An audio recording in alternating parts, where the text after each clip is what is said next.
Obreiros Evangélicos. Capítulo 12. Educação para a obra missionária. Nós somos cooperadores de Deus. Vós sois lavoura de Deus e edifício de Deus. 1 Coríntios 3, 9.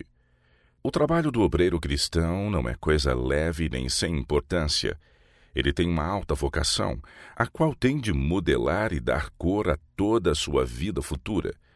Aquele que se dedica a uma obra tão sagrada deve empenhar todas as energias em sua realização. Deve pôr alto o alvo. Ele não conseguirá nunca uma norma superior a que se propuser atingir. Não pode difundir luz a menos que a tenha primeiramente recebido ele próprio. Tem de ser aluno antes de possuir conhecimentos e experiência bastantes para se tornar mestre, capaz de abrir as Escrituras aos que se acham em trevas. Se Deus tem chamado homens para serem cooperadores seus, é também certo que os convidou para se prepararem o melhor possível para apresentar devidamente as sagradas e enobrecedoras verdades de sua palavra. Aqueles que desejam dedicar-se à obra de Deus devem receber para a mesma educação e prática, a fim de que nela se possam empregar inteligentemente. Eles não devem julgar que possam subir imediatamente aos mais elevados degraus da escada. Os que querem ter bom êxito precisam começar pelo primeiro degrau, subindo-os um a um. São-lhes assegurados privilégios e oportunidades de aperfeiçoamento, e eles devem fazer todo o esforço ao seu alcance, a fim de aprender a fazer a obra de Deus de maneira aceitável.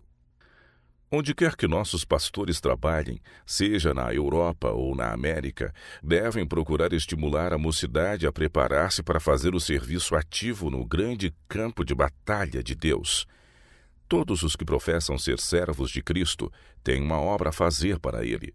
A própria palavra servo traz a ideia de salário, trabalho e responsabilidade. A todos confiou Deus faculdades para serem empregadas em seu serviço. Ele deu a cada um sua obra e requer que toda a faculdade seja desenvolvida para a sua glória. O exercício de soldados. Exatamente em frente de nossa tipografia em Basileia, na Suíça, há um grande parque de muitos hectares, reservado pelo governo para exercícios militares. Aí, dia a dia, em certas épocas do ano, vemos os soldados se exercitando. São treinados em todos os deveres do exército, de modo que em caso de guerra se achem prontos para a chamada do governo para se empenharem em serviço efetivo. Certo dia foi trazida para o campo uma bela tenda. Seguiu-se então o exercício em armá-la e desarmá-la. Foram dadas instruções quanto a fazê-lo na devida ordem, tendo cada homem sua tarefa específica. Por várias vezes foi a tenda erguida e desarmada. Outro grupo trouxe para o campo vários pequenos canhões, e os oficiais deram lições quanto a removê-los prontamente de um lugar para outro, levar à parte a carreta do canhão, preparar este para uso e colocar novamente de modo rápido as rodas dianteiras, a fim de tê-lo pronto à ordem de mover-se num momento. Trouxeram-se ambulâncias para o campo e o corpo de saúde recebeu instruções quanto ao cuidado dos feridos. Deitaram-se homens sobre macas e ligaram-lhes a cabeça e os membros como os dos soldados nos campos de batalha. Depois eram postos na ambulância e levados do campo. Durante horas os soldados são exercitados em se desembaraçar de suas mochilas e colocá-las de novo rapidamente em si. É-lhes ensinado a ensarilhar armas e tomá-las com rapidez. São exercitados em fazer um ataque contra o inimigo e treinados em todas as espécies de manobras. Assim continuam os exercícios preparatórios de homens para todas as emergências. E deveriam aqueles que lutam pelo príncipe Emanuel ser menos zelosos e diligentes em se preparar para o combate espiritual? Os que se empenham nesta grande obra devem tomar parte no treino necessário. Precisam aprender a obedecer antes de estar aptos para mandar. Recursos para o preparo. Deve haver decidido aproveitamento quanto à obra preparatória especial. Em todas as nossas associações, deve haver planos bem delineados quanto a instruir e exercitar os que desejam dedicar-se à obra de Deus. Nossas missões nas cidades. Estas missões são centros de trabalho estabelecidos nas grandes cidades em favor dos decaídos e indigentes. Oferecem favoráveis oportunidades para que se eduquem quanto ao trabalho missionário. Estas, porém, não bastam. Deve haver, em conexão com nossas escolas, os melhores recursos que se possam proporcionar para o preparo de obreiros, quer para os campos nacionais, quer estrangeiros. Deve haver também em nossas igrejas maiores escolas missionárias especiais para jovens de ambos os sexos, a fim de os habilitar a se tornarem obreiros de Deus. E nossos pastores devem cuidar muito mais em auxiliar e educar jovens obreiros. Quando se faz esforço para introduzir a verdade num lugar importante, nossos pastores devem dar atenção especial às instruções e preparo daqueles que vão cooperar com eles. Necessitam-se colportores e pessoas capazes de dar estudos bíblicos em casas de família, de maneira que, enquanto o pastor vai trabalhando no que respeita à palavra e à doutrina, estes também possam estar atraindo outros para a verdade. Nossos pastores que têm ido para lugares importantes para realizar reuniões em tendas têm cometido muitas vezes erro sério ao dedicar todo o tempo para pregar. Deveria haver menos sermões e mais ensino, ensinar o povo e os jovens a trabalhar com êxito.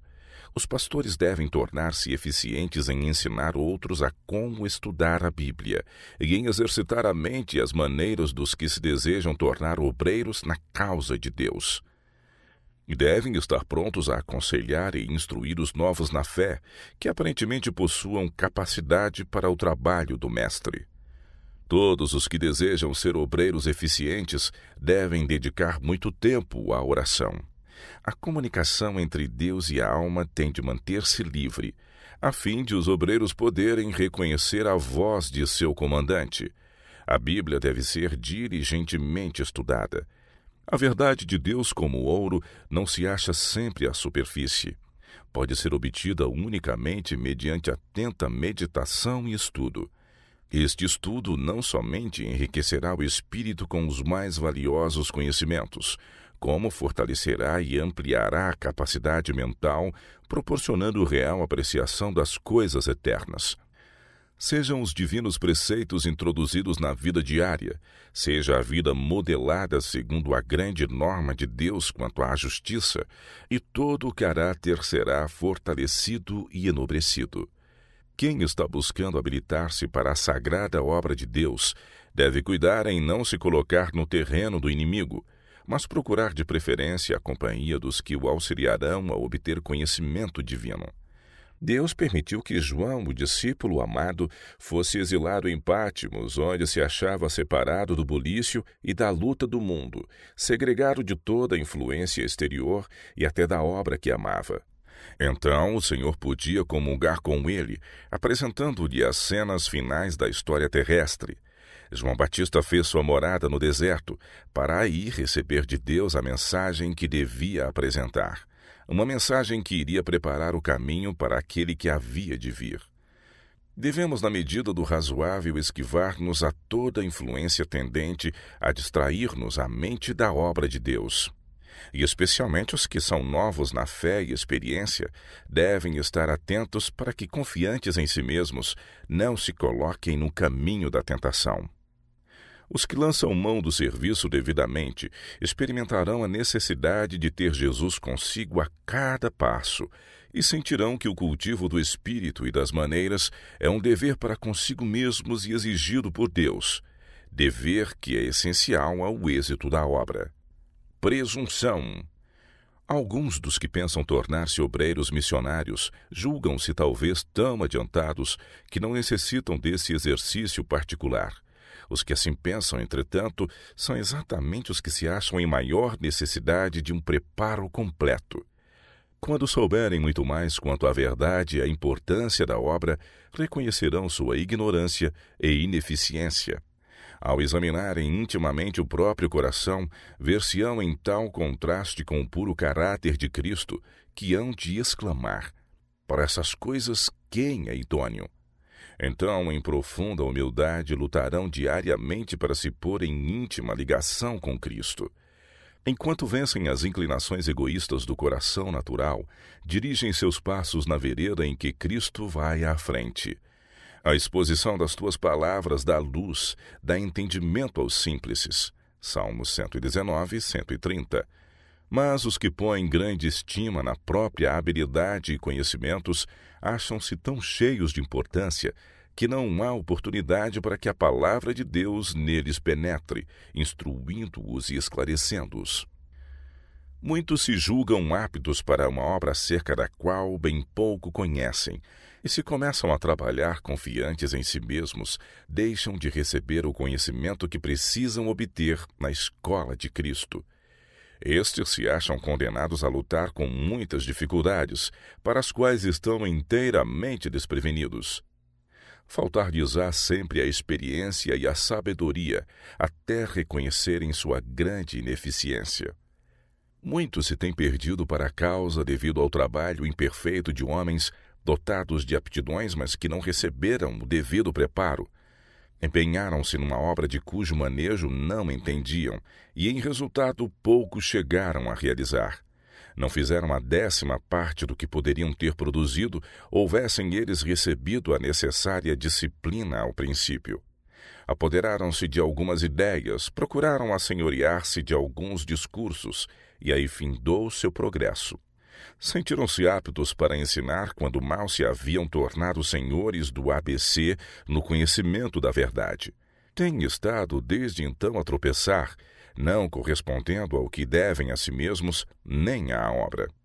Não parecem ter bastante interesse para despertar as energias adormecidas ou ativar as faculdades de modo a se tornarem obreiros eficientes. Não se deram a trabalhos para delinear planos completos e bem combinados, e sua obra apresenta deficiência por toda a parte. Alguns desistiram, possuídos de desânimo, dedicando-se a outra profissão. Houvessem eles colocado paciente e humildemente os pés nos primeiros degraus da escada, e depois, com perseverante energia, subindo degrau a degrau, desenvolvendo diligentemente os privilégios e oportunidades ao seu alcance, ter-se-iam tornado obreiros úteis, aprovados para o ministério e de quem o mestre se não haveria de envergonhar. Se os que se propõem a trabalhar pela salvação das almas se estribam em sua própria finita sabedoria, hão de certamente fracassar. Se alimentarem de si mesmos conceito humilde, confiando inteiramente nas promessas de Deus, ele nunca lhes faltará. Confia no Senhor de todo o teu coração, e não te estribes no teu próprio entendimento. Reconhece-o em todos os teus caminhos, e ele endireitará as tuas veredas. Provérbios 3, 5 e 6. Temos o privilégio de ser dirigidos por um sábio conselheiro. Deus pode tornar homens humildes poderosos em seu serviço. Aqueles que atendem obedientemente ao chamado do dever, desenvolvendo o mais possível suas aptidões, podem estar certos de receber divina assistência.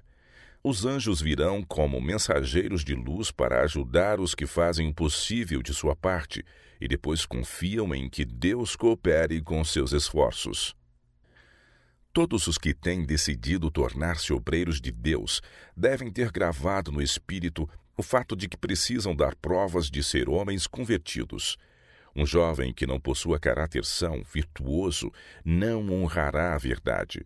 Todo obreiro deve ser limpo de coração. Em sua boca não se deve achar engano. Deve ter em mente que para ser bem-sucedido tem de ter Cristo a seu lado e que toda prática pecaminosa, embora oculta, se acha aberta aos olhos daquele com quem temos de tratar. O pecado manchou a imagem divina no homem. Por meio de Cristo ela pode ser restaurada, mas é apenas mediante sincera oração e a conquista do próprio eu que nos podemos tornar participantes da natureza divina. Os verdadeiros obreiros na vinha do Senhor serão homens de oração, fé e abnegação, homens que mantêm em sujeição os apetites e paixões naturais. Esses hão de dar em sua vida demonstrações do poder da verdade que apresentam aos outros, e seus labores não serão sem resultado. O obreiro deve estar preparado para pôr em exercício as mais altas energias mentais e morais com as quais a natureza, o cultivo e a graça de Deus o tenham dotado, mas seu êxito será proporcional ao grau de consagração e sacrifício no qual é feita a obra, e não aos dotes naturais ou adquiridos. São necessários os mais fervorosos e contínuos esforços por adquirir habilitações para a utilidade, mas a menos que Deus opere com os esforços humanos, coisa alguma se poderá realizar. Disse Cristo: sem mim nada podeis fazer. A graça divina é o grande elemento do poder salvador. Sem ela, todos os esforços humanos são de nenhum valor.